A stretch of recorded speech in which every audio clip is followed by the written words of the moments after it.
बातमी नाशिकमधून आहे। भोंदू अशोक खरात प्रकरणानंतर राज्यभरात मोठी कारवाई पाहायला मिळते। अवघ्या 2.25 महिन्यांच्या कालावधीत 50 भोंदूबाबांविरोधात गुन्हे दाखल करण्यात आले। महिलांच्या लैंगिक शोषणाच्या सर्वाधिक तक्रारी समोर आल्या।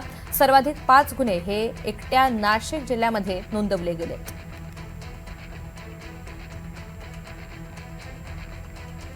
या संदर्भात अंधश्रद्धा निर्मूलन समितीचे कार्याध्यक्ष कृष्णा चांदगुडे यांच्याशी संवाद साधलेला आहे आमचे प्रतिनिधी राहुल वाघ यांनी। पाहुयात।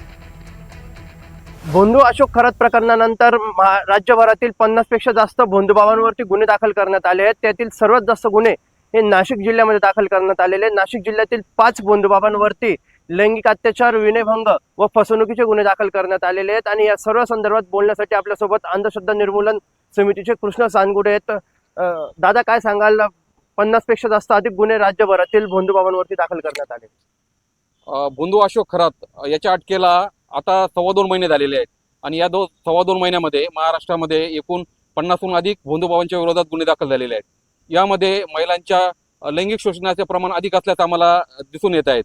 एवढे गुन्हे दाखल झाले याचं कारण असं की भोंदू खरातच्या प्रकरणानंतर पीडितांमध्ये न्यायाची अपेक्षा निर्माण झाली, त्यांना लढण्याची हिंमत महाराष्ट्र आणीच नाही दिली, त्याच्यामुळे एवढे गुन्हे दाखल झालेले आहेत। काही स्वयंस्फूर्तीने पण दाखल झालेले आहेत, काही महाराष्ट्र आणीच्या प्रयत्नाने दाखल झालेले आहेत। परंतु ग्रामीण भागाबरोबरच शहरी भागातही अंधश्रद्धेचं बोवाबाजीचं प्रमाण अधिक असल्याचं आपल्याला दिसून येत आहे। त्याचप्रमाणे हे दाखल झालेले जे गुन्हे आहेत ते सर्व धर्मातील बोवाबाजींच्या विरोधात आहे। त्यामुळे महाराष्ट्र आणि केवळ हिंदू धर्माच्या विरोधातच काम करते असा जो आरोप केला जातो त्याला आता उत्तर मिळालेलं आहे, कारण सर्व भोंदूबाबांच्या विरोधात हे गुन्हे दाखल झालेले आहेत। आणि काही पीडित सध्या आहेत, सामाजिक प्रतिष्ठेपोटी किंवा भीतीपोटी ते समोर यायला घाबरतात, गुन्हे नोंद करायला घाबरतात। त्याच्यामुळे कुणी न घाबरता पुढे यावं, त्यांचं नाव गुप्त ठेवलं जाईल आणि तक्रार दाखल करण्यात येईल। त्यामुळे त्यांनी महाराष्ट्र आणीशी किंवा जवळच्या पोलीस स्थानकाशी संपर्क करावा असे आवाहन महाराष्ट्र अंधश्रद्धा निर्मूलन समिती करत आहे।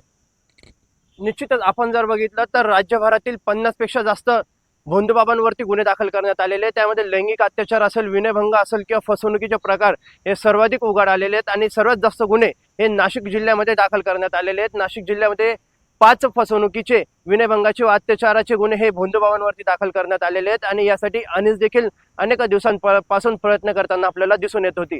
व्हिडिओ जर्नलिस्ट विकी पवार, मी राहुल वाघ, NDTV मराठी, नाशिक।